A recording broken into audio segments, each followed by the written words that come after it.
So next, after the ledger, we have to discuss the trial balance. Now we have discussed the ledger. What is the meaning of ledger after making the journal entries like cash account debit to capital, rent account debit to cash,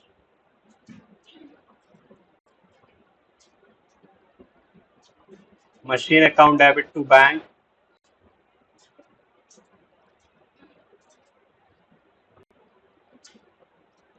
These are the journal entries. After the journal entries, you make the ledgers of different accounts. For let's say, first ledger is for the cash. So let's say this is a ledger of cash. This is debit side. This is credit side. Date particular amount. Date particular amount. तो हमने एक छोटा सा rule समझा था, assets, expenses and losses. जब भी इनके लेजर्स बनेंगे तो प्लस साइन आपका लगेगा डेबिट साइड. इट मींस जब जब ये इंक्रीज हो रहे होंगे तो आपको डेबिट साइड रिकॉर्ड करना है, जब जब ये डिक्रीज हो रहे होंगे तो आपको क्रेडिट साइड रिकॉर्ड करना है. और इसका उल्टा लिखा था लाइबिलिटी, इनकम एंड गेन्स. यदि ये इंक्रीज हो रहे हैं तो इनको क्रेडिट साइड रिकॉर्ड करना है, यदि ये कम हो रहे हैं तो डेबिट साइड रिकॉर्ड करना है. और यदि हम फर्स्ट लेजर बना रहे हैं कैश का, तो कैश का लेजर जब बनाएंगे तो जब जब ये कैश इंक्रीज होगा तो डेबिट साइड लिखा जाएगा, क्योंकि कैश हमारा एसेट्स है. जब जब कैश कम होगा हम उसको क्रेडिट साइड पे रिकॉर्ड करेंगे. ठीक है ना. तो फर्स्ट एंट्री में देखिए, जैसे कि हमारा हमारा मतलब फर्म का कैश बढ़ रहा है in the form of capital, इसलिए आप यहाँ पर लिखेंगे debit side to capital whatever is the amount. फिर अगले उसमें हमारा कैश जा रहा है तो हम इसको लिखेंगे बाय रेंट अकाउंट. ठीक है ना. फिर तीसरा है बैंक अकाउंट. बैंक अकाउंट कम हो रहा है लेकिन हम तो लेजर कैश का बना रहे हैं. तो फिर कैश का जब लेजर कंप्लीट हो जाएगा तो दोनों साइड हम टोटल लगाते हैं. डेबिट साइड का बैलेंस ज्यादा ही रहेगा हमेशा कैश का, क्रेडिट का कम रहेगा. तो डेबिट में मतलब पैसा आ रहा है, क्रेडिट मतलब पैसा जा रहा है. तो पैसा आने में से हम पैसे खर्च कर देते हैं. उसके बाद जो भी बैलेंस बचता है उसको बाय बैलेंस कैरी डाउन के से रिकॉर्ड किया जाता है. अब यही बैलेंस कैरी डाउन बहुत सारे, हर एक लेजर के जो बैलेंस कैरी डाउन होते हैं उनको इकट्ठा किया जाता है. या तो balance carry down debit side बचता है या तो balance carry down credit side बचेगा. और इसी को बैलेंस बैलेंस को रिकॉर्ड करने के लिए, बैलेंस बैलेंस को रिकॉर्ड करके हम एक स्टेटमेंट तैयार करते हैं, that is called as a trial balance. So trial balance is a statement which is made for find out the arithmetic accuracy of the ledgers. Ledger सही शॉर्ट बना है या नहीं बना है, कोई बैलेंस गड़बड़ तो नहीं है, उसको चेक करने के लिए, अरिथमेटिक एक्यूरेसी चेक करने के लिए हम ट्रायल बैलेंस बनाते हैं. Trial balance is not any type of account. ठीक है ना. Trial balance is a statement. Clear. So आप यहाँ पर देख भी सकते हो बहुत कुछ लिखा हुआ है. Before using the account balance to prepare the final account, an attempt is made to prove that the total of account with the debit balance in fact is equal to the total account of the credit balance. ये check करने के लिए क्या debit is equal to credit. This proof of equality of debit and credit balance is called as the trial balance. यही check करने के लिए कि दोनों बैलेंस हमारे इक्वल आ रहे हैं, हम ट्रायल बैलेंस प्रिपेयर करते हैं. ठीक है ना. So basically what I said, the trial balance is prepared to check the arithmetic accuracy. And the next, some theoretical point, the trial balance is the 5-column schedule listing the name and balance of the account in the ledger. ये बहुत कुछ लिखा हुआ है but मैं आपको simple सा मैं ही खुद एक्सप्लेन कर दे रहा हूँ, पढ़ने से कोई मतलब नहीं है. फर्स्ट ऑफ ऑल हम यहाँ पे ट्रांजेक्शन नंबर डालते हैं. ठीक है ना. इसके बाद हम हेडिंग बनाते, जैसे मैंने फर्स्ट लेजर बनाया कैश का, सेकंड लेजर बनाया बैंक का, थर्ड लेजर बनाया परचेज का, फोर्थ लेजर बनाया मशीन का. तो जितने ज्यादा मैं लेजर बनाते जाऊंगा उतने ज्यादा यहाँ पर मैं एंट्रीज करते जाऊंगा. तो लैंड एंड बिल्डिंग का लेजर. अब आप फोकस ये करो, मैंने थोड़ी देर पहले क्या समझाया यहाँ पर कि एसेट्स के हमेशा पॉजिटिव बैलेंस आपको कहाँ मिलेंगे और लाइबिलिटी की पॉजिटिव बैलेंस हमेशा आपको कहाँ मिलेंगे. नाउ अब आइए यहाँ पर, ये देखिए लैंड एंड बिल्डिंग क्या है, हमारी एसेट्स है. इसलिए इसका बैलेंस कहाँ बच रहा है, आप देखो debit side. Plant and machine भी आपकी एसेट्स है, इसलिए इसका बैलेंस कहाँ बच रहा है, debit side. Furniture and fixtures कहाँ बच रहा है आपका, आपका एसेट्स है, इसलिए वो डेबिट साइड इसका बैलेंस बच रहा है। परचेज एंड सेल, परचेज करते हैं तो एक्सपेंस होता है, और एक्सपेंसेस के भी कौन से बैलेंस रहेंगे, डेबिट बैलेंस। लेकिन सेल्स यदि करेंगे तो उससे हमको इनकम होगी, इनकम होगी तो क्रेडिट बैलेंस, इसलिए इसका क्रेडिट बैलेंस आ रहा है 8 लाख रुपीज। हम चाहते तो अलग से एक परचेज लिखा है ना, अलग से एक सेल्स का लेजर भी बना लेते और इसका अमाउंट डेबिट में ना लिख के क्रेडिट में लिख देते 8 लाख रुपए ऐसे। बट इन्होंने क्या किया, परचेज ऑब्लिक सेल्स लिख दिया है, परचेज का बैलेंस डाल दिया डेबिट साइड, सेल्स का बैलेंस डाल दिया है credit side. Wages and salary, again ये एक्सपेंसेस है हमारा, एक्सपेंसेस है, एक्सपेंसेस की डेबिट बैलेंस ही होते हैं 1,50,000। Rent rate and taxes, again आपके पास 10,000 है। और कैश इन हैंड, ये मेरा एसेट्स है, इसलिए इसका बैलेंस कहाँ आएगा, डेबिट साइड। क्रेडिटर, जिनको हमें पैसे वापस करने हैं, ठीक है ना, तो हमारे लिए क्या होगा, एक तरीके से लाइबिलिटी हो गई। अब लाइबिलिटी है, इसलिए इसका बैलेंस कहाँ बचेगा, credit side. Loan from bank is a liability, इसका बैलेंस कहाँ रहेगा, credit side. Capital is also a liability, इसका भी बैलेंस हमें फाइनली कहाँ मिलेगा, क्रेडिट साइड मिलेगा। और दोनों का टोटल आप चेक करोगे 19,60,000 आ रहा है, मतलब ये ट्रायल बैलेंस सही है।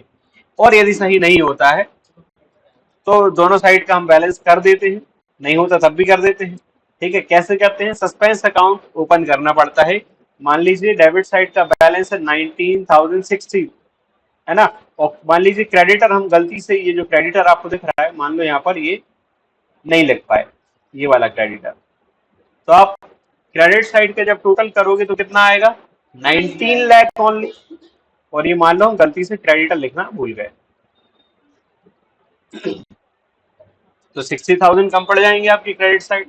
इसको आप बेसिकली किस अकाउंट से क्लोज कर दोगे, सस्पेंस अकाउंट। सस्पेंस अकाउंट का मतलब ये होता है, it is a temporary treatment.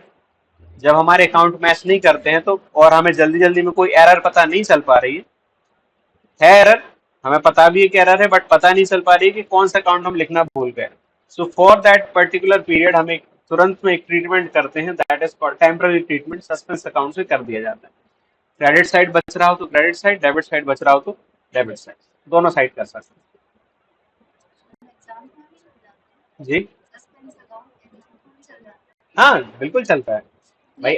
Question में है वो ट्रांजेक्शन और हम उधर से लिखना, हाँ फिर भी हम सस्पेंस अकाउंट लिख सकते हैं। देखिए गलत का तो कोई सवाल ही नहीं है, आपसे कोई ना कोई मिस्टेक हो रही है, ठीक है ना, यू नो द मिस्टेक्स। 4 तरीके की मिस्टेक होती है, आप जैसे कॉमर्स वाले हैं उनने पढ़ा होगा। Error of principle, error of omission, जहां पर आप ट्रांजेक्शन लिखना ही भूल जाते हो। तब आपने क्रेडिट साइड भी नहीं लिखा होगा, डेबिट साइड भी नहीं लिखा होगा, तो आपका ट्रायल बैलेंस मैच कर जाएगा और आप गलती पकड़ भी नहीं पाओगे, ठीक है ना। एक होता है आपका error of compensation.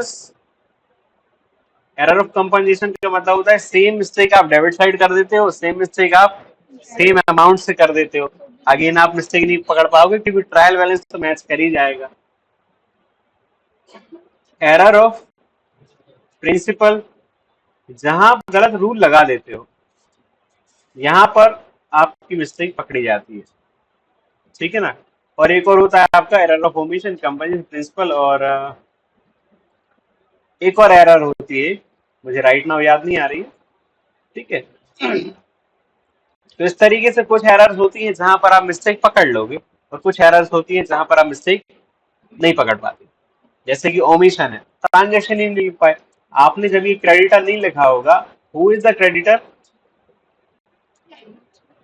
Who is the creditor, हमें जिसके पैसे देने हैं, तो ऑब्वियसली कभी तो कुछ लिया होगा, कैश लिया होगा या तो कुछ गुड्स वगैरह लिए होंगे। तो देखो यहाँ पर आपने जो परचेज किया है ना 5 लाख, तो वो 5 लाख भी नहीं होता फिर इसकी जगह पे, यदि आप क्रेडिटर भूल गए होते, ये होता 4,40,000। तो 60,000 की मिस्टेक आपसे होती कहाँ, डेबिट साइड, 60,000 की मिस्टेक कहाँ होती है आपसे, और दोनों ही मैच कर जाते, दोनों साइड का टोटल आता 19 लाख, और आप तो खुश रहते कि चलो ट्रायल बैलेंस सही आ गया,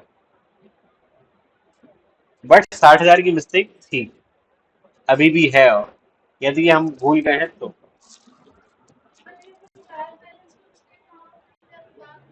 बाद में जब अपन ट्रेडिंग वेडिंग अकाउंट बनाएंगे ना, तो वहां पे भी फिर एरर्स पकड़ी जाती है, ठीक है ना। लेकिन क्या होता है, जैसे कि लेट से 31 मार्च है और हमें अकाउंट क्लोज करना है कैसे भी करके, और हम बार बार कोशिश करने के बाद भी एरर्स नहीं पकड़ पा रहे हैं, तो तुरंत के लिए हम सस्पेंस अकाउंट ओपन कर देते हैं। जब बाद में वो मिस्टेक पकड़े जाते हैं तो उनको सही कर देते हैं, अपन सस्पेंस अकाउंट को रिवर्स कर देते हैं। अकाउंट में मैंने आपको पहले ही बताया है, दो साइड है, debit side and credit side. यदि कोई चीज एक्सेस में डेबिट साइड लिखी गई है और उसको कैंसिल करना है, तो आपको कौन सी साइड पे जाना पड़ेगा? Credit side. आपने यदि 500 रुपए डेबिट में लिख दिए हैं राइट नाउ, तुरंत शॉर्ट टर्म ट्रीटमेंट है आपका, तो उसको उसी गलती को कैंसिल करने के लिए आप 5,000 रुपए क्रेडिट भी कर दोगे। तो लेट से डेबिट को प्लस बोलते हैं और क्रेडिट को माइनस बोलते हैं, लेट से ऐसा कुछ अपन एज्यूम कर लेते हैं। तो 5,000 प्लस का और 5,000 माइनस का, दोनों क्या हो गए? कैंसिल। एरर सही हो गई हमारी। तो इस तरीके से एरर्स भी होती है, ट्रायल बैलेंस भी होता है, सब कुछ बाद में उसको करेक्ट भी कर दिया जाता है। अब these are the some characteristics of trial balance.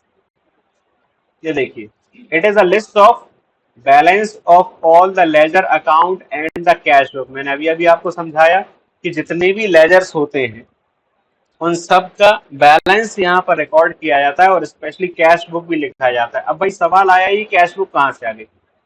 दो चीजें होती हैं, एक होता है cash account. Cash account is called as the ledger, लेकिन जो कैश बुक होती है, कैश बुक का टोटल ट्रांसफर किया जाता है कहां पर? कैश अकाउंट के अंदर। और कैश अकाउंट और कैश बुक को हम अल्टरनेटिवली यूज कर सकते हैं। It is not a part of double entry system of book keeping, it is just a working paper. मैंने आपको पहले ही बताया, this is not account, it is just a statement. Accuracy check करने के लिए हम बनाते हैं। It can be prepared at any time of during the accounting period. It serves as an instrument for carrying out the job of checking and the testing। सिर्फ arithmetic accuracy check करने के लिए, टेस्टिंग के लिए आप ये use करते हैं। आगे भी लिखा है, arithmetic accuracy of posting of entries from journal to ledger can be ensured. और लास्ट है आपका, some error are not revealed by the trial balance. अब ये भी बताया आपको, एरर ऑफ प्रिंसिपल। यहाँ पर लिखा है एरर ऑफ प्रिंसिपल, जबकि मैंने यहाँ पर एरर ऑफ प्रिंसिपल में ये बोला था कि ये वाली मिस्टेक नहीं पकड़ पाते अपन। तो मैंने एरर ऑफ प्रिंसिपल जरूर यहाँ पर लिखा है, दो एरर ऑफ और लिख लीजिए आप, एरर ऑफ ओमिशन और एक है आपकी एरर ऑफ कंपनसेशन। जो तीसरी एरर है वो मुझे याद नहीं आ रही है, थर्ड जो एरर है वो याद नहीं आ रही है, जिससे हम मतलब जिससे एग्जैक्टली एरर पकड़ी जा सकती है, तुरंत ही पकड़ी जाती है। राइट नाउ मुझे याद नहीं आ रहा है, किसी को याद हो तो आप बता सकते हैं। एरर ऑफ कमीशन आ गया है, error of commission. Error of commission में क्या होता है? ओवर वैल्यूएशन या फिर अंडर वैल्यूएशन। 10,000 की चीज है 1,000 लिख दी, या 10,000 की चीज तो 1,00,000 लिख दी गलती से, तो वहां पर हमारी एरर पकड़ी जाती है। अब आपके पास एक फुल फ्लेजेड क्वेश्चन है, स्टार्टेड बिजनेस विद कैश, जिसकी आप एंट्री बनाएंगे, कैश टू कैपिटल। फिर आप दूसरा है बॉट गुड्स फॉर रीसेल, क्या क्या बोलते हैं, परचेज टू कैश आप एंट्री बनाएंगे। Bought stationery, stationery to cash बनाएंगे। अब यहाँ पर देखो, जर्नल एंट्री तो नहीं बनी है कहीं पर, जर्नल एंट्री नहीं बनी ना, डायरेक्ट क्या बना है? लेजर बना है। और लेजर बनाने के लिए मैंने जो अभी आपको कुछ रूल्स बताए थे, एसेट्स का यदि लेजर बना रहे हो, एक्सपेंस का लेजर बना रहे हो, या फिर लॉसेस के लेजर बना रहे हो, तो जब जब ये लॉसेस, एसेट्स और ये बढ़ेंगे तो आपको डेबिट साइड रिकॉर्ड करना है, और यदि ये घट रहे हैं तो आपको क्रेडिट साइड रिकॉर्ड करना है, ठीक है ना। तो लेट्स से फर्स्ट लेजर बना है क्या? Cash account. तो पहले ही ट्रांजेक्शन से देखो, started business with cash, you are the firm. आपके पास कैश आ रहा है या आपके पास से कैश जा रहा है? आपके पास कैश आ रहा है, इसलिए आप डेबिट साइड रिकॉर्ड करेंगे इन द फॉर्म ऑफ कैपिटल 6,000, ठीक है ना। लेकिन यदि कैश अकाउंट में कैपिटल डेबिट साइड गया है, तो इसका जस्ट अपोजिट कैपिटल अकाउंट में कैश किस साइड जाएगा? Credit side. देख लेते हैं कैपिटल अकाउंट कहीं, ये देखिए कैपिटल अकाउंट ये बना है बाय कैश 6000। ठीक है, नेक्स्ट आपका है बॉट गुड्स फॉर रीसेल। इसकी जर्नल एंट्री आपने क्या बनाई होगी? Purchase account debit to, cash आ रहा है या कैश जा रहा है? जा रहा है, तो 500 रुपए का कैश आपका क्रेडिट साइड लिख दिया गया होगा, ये लिखा है। लेकिन दूसरा अकाउंट भी खुलेगा, कौन सा अकाउंट खुलेगा? Purchase account. तो परचेज अकाउंट की डेबिट साइड उल्टा, मतलब यहाँ ये यदि क्रेडिट साइड लिखा है 500, तो परचेज अकाउंट में वो चीज कहाँ चली जाएगी? डेबिट साइड लिखी जाएगी कैश के नाम से। चेक कर लेते हैं, ये है परचेज अकाउंट के नाम से, परचेज अकाउंट के अंदर कैश के नाम से 500 रुपए ये लिखते हुए। ठीक है, थर्ड यदि आप देखें, थर्ड ट्रांजेक्शन बॉट स्टेशनरी, तो stationery account debit to cash, cash जा रहा है, क्रेडिट साइड रिकॉर्ड करेंगे कैश अकाउंट में क्योंकि कैश जा रहा है। तो बाय स्टेशनरी ये लिखा गया 50 रुपीज, लेकिन स्टेशनरी तो आ रही है ना, स्टेशनरी एक्सपेंस है, तो स्टेशनरी को स्टेशनरी के डेबिट साइड में लिखा जाएगा कैश। चेक कर लेते कहीं स्टेशनरी, ये स्टेशनरी अकाउंट के अंदर कैश आपका डेबिट साइड ये लिखा हुआ। देन ऐसे ऐसे करके आपके बहुत सारे लेजर्स तैयार हो जाएंगे, जैसे कि bot goods for resale, again आपका ये आ गया, तो आपने कैश परचेज किया होगा कैश में, तो आपका कैश जा रहा होगा 750 रुपीज का, ये देखिए 750 रुपीज ये लिखे हुए। नेक्स्ट पेड वेजेस, अगेन आपका कैश जा रहा है, कैश जाएगा तो अगेन आपको क्रेडिट साइड लिखना है, ये लिखा wages. Sold goods for cash, cash coming, cash आ रहा है, प्लस साइड लिखेंगे 350। क्लियर? इसके बाद sold goods for cash, again नहीं ऊपर छूट गया शायद, 350 वाला लिख लिया। सोल्ड गुड्स फॉर कैश 300, ये आ गया 300, कैश आ रहा है। पेड इलेक्ट्रिसिटी बिल, कैश जा रहा है, कैश जा रहा है, तो ये देखो आप क्रेडिट साइड आपने ये लिख दिया 70 rupees. Then sold goods for cash, cash is coming, debit side आपको लिखना है 350। बॉट स्टेशनरी, पैसा आ रहा है कि जा रहा है? जा रहा है 80 रुपीज, ये लिखा आपका। तो ऐसे कर करके आपको पूरे लेजर्स तैयार करने हैं। लेजर्स तैयार करने के बाद इसका बैलेंस आपका देखो किस साइड बच रहा है? Credit side. ये बच जरूर क्रेडिट साइड रहा है, लेकिन नेक्स्ट ईयर ये देखो 31 तारीख दिख रही है आपको, नेक्स्ट डे यहाँ पर 1 अप्रैल लिखा जाएगा और इसको लिखा जाएगा टू बैलेंस ब्रॉट डाउन, और इसी को बोला जाता है debit balance. Assets always have a debit balance, तो बचता क्रेडिट साइड है लेकिन इसको कहलाएगा क्या? वो डेबिट बैलेंस। और जो डेबिट में बच रहा होगा वो कहलाएगा क्या? क्रेडिट बैलेंस, क्योंकि ट्रांसफर कहाँ होगा? वो क्रेडिट साइड। ठीक है ना? जैसे ये सेल्स दिख रहा है आपका, सेल्स, सेल्स का बैलेंस किस साइड बच रहा है आपका? डेबिट साइड, लेकिन नेक्स्ट डे वो कहाँ लिखा जाएगा? क्रेडिट साइड, इसलिए इसको कौन सा बैलेंस बोला जाएगा? Credit balance. तो जो बैलेंस बच डेबिट साइड रहे हो तो उसको क्रेडिट बैलेंस बोलेंगे, और क्रेडिट साइड बच रहे हो तो डेबिट साइड बोलेंगे। ठीक है ना?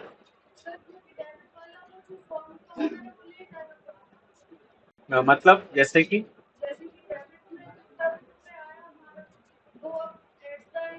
जैसे यहाँ देखिए, जैसे यहाँ देखिए आपके पास टोटल 8,300 रुपए आए, इसमें से आपने इतना सब खर्च कर दिया, इतना सब, और लास्ट में आपके पास कितना बच रहा है? 6,190। तो ये फर्म के पास रखा है ये पैसा at the end of the financial year, महीने के एंड में। ठीक है ना? तो हम एक महीना बीत गया, उसके बाद की अकाउंटिंग कर रहे हैं कि महीने भर में क्या हुआ, और उसके बाद हमारे पास 6,190 रुपए बच गए। हाँ, ओनर ले जाना चाहे तो अगले दिन फिर ड्राइंग कर सकता है। हमारा तो आज किया कि दिन भर में हमने क्या किया वो हो रहा है यहाँ पे। दिन भर को करने के बाद ही तो ये बैलेंस बचा हुआ है। अब इस बैलेंस को ओनर ले जा सकता है, वापस से फर्म में लगा सकता है, जो मर्जी है वो कर सकता है। ठीक है ना? अब जैसे परचेज है, आपने 500 रुपए की परचेसिंग की, फिर 750 की परचेसिंग की, फिर 200 की परचेसिंग की, टोटल परचेसिंग कितनी की हो गई? 1450 की। सेल्स अकाउंट में है, आपने टोटल 2300 की परचेसिंग की और ये आ गया आपका बैलेंस। फिर कैपिटल अकाउंट तो सिर्फ एक ही बार लगता है, कैपिटल बार बार लगता नहीं है।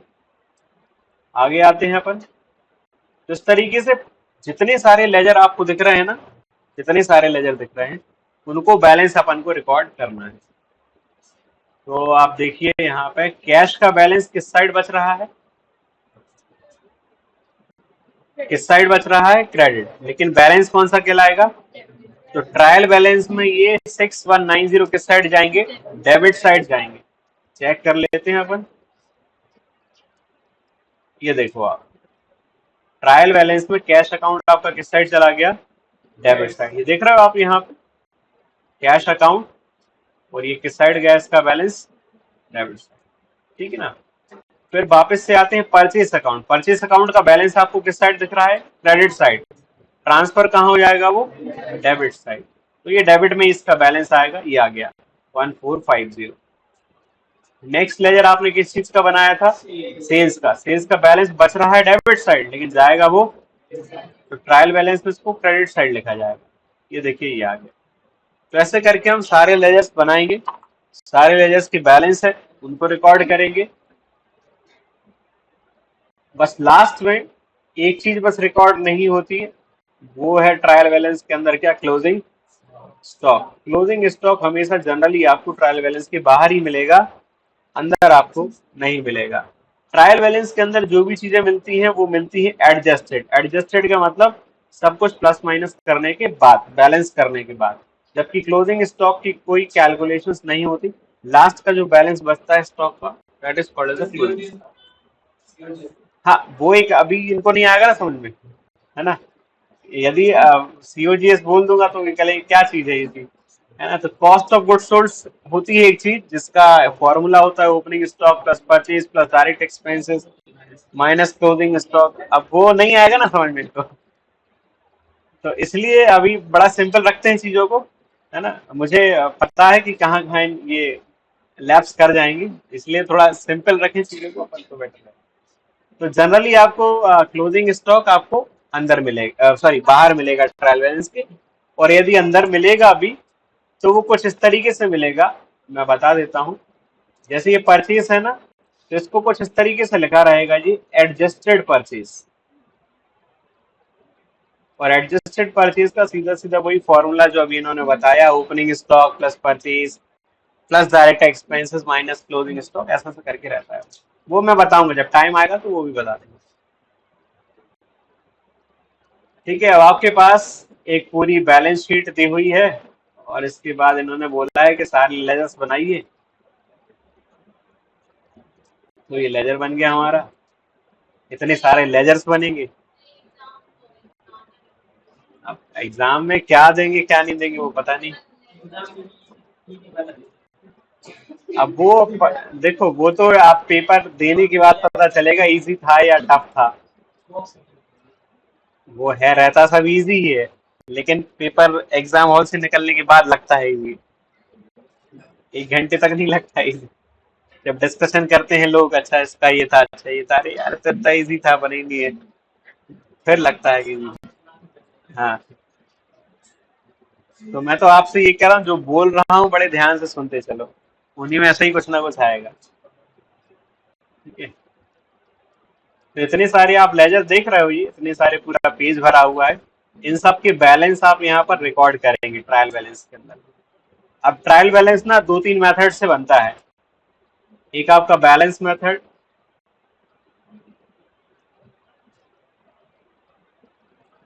एक आपका टोटल मेथड, और एक आपका होता है बैलेंस कम टोटल मेथड या टोटल कम बैलेंस मेथड, ऐसे ही कुछ होता है। क्या होती है तीसरी मेथड? टोटल कम बैलेंस मेथड होता है।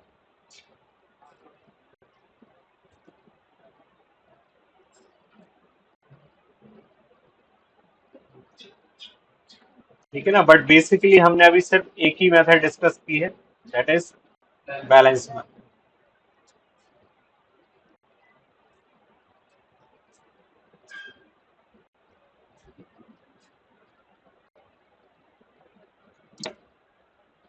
अब